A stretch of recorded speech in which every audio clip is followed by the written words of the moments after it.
Здравейте! Това са гробищата на Червен бряг, където абсолютно липсва ограда и тук лежат костите на моя баща. Аз съм човека, който няма да спре да иска това от общината. Вижте. Това е портата, през която влизам. Но всъщност порта няма нужда да има, тъй като няма ограда. Няма ограда. Господа, искам да ви кажа, че ако тук лежат вашите родини, вие как бихте постъпили? Вижте. Това е гробищния парк на Червен бряг. Вижте. Ето така изглежда гробищния парк на Червен бряг.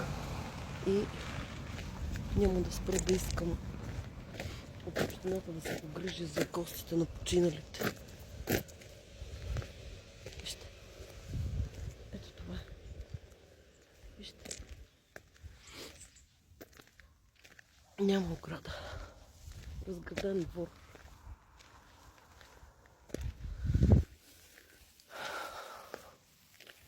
Това е град Червен бряг. Така се грижим за костите на починалите хора. Но аз няма да спра да качвам видеа и да го искам за теб ти нос. Носа ти, миличко, носа ти.